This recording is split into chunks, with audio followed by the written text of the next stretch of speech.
যাকে আমরা দীর্ঘ 17টি বছর 18টি বছর দেখতে পাইনি।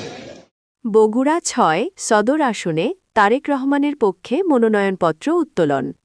সোহেল আহমেদের তথ্যচিত্র ডেস্ক রিপোর্ট।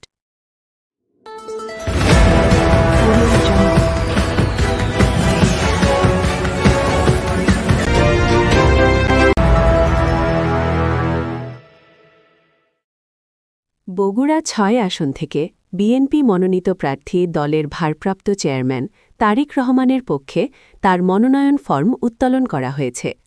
রবিবার দুপুর 12:30টার দিকে এ সময় উপস্থিত ছিলেন বগুড়া জেলা বিএনপির সভাপতি রেজাউল করিম বাদশা, বগুড়া জেলা বিএনপির সাবেক সভাপতি ও জাতীয় নির্বাহী কমিটির সদস্য ডিপি সাইফুল ইসলাম বাদশার নেতৃত্বে।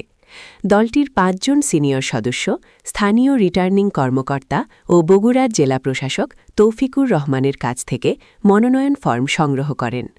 পরে বগুড়া জেলা বিএনপি সভাপতি রেজাউল করিম বাদশা সাংবাদিকদের জানান, বগুড়া ৬ আসনে দলের ভারপ্রাপ্ত চেয়ারম্যান তারেক রহমানের প্রার্থিতার জন্যই মনোনয়ন ফর্ম উত্তোলন করা হয়েছে।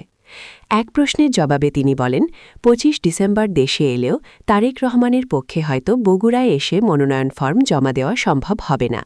তার পক্ষে স্থানীয় নেতৃবৃন্দ মনোনয়ন ফর্ম জমা দেন, তবে দেশে এলে তিনি বগুড়ায় নির্বাচনী প্রচারণায় অংশ নেবেন। চলনবিলির সময়ের প্রতিচ্ছবি। আমাদের ভোটটা একটা ইতিহাস হয়ে থাকবে।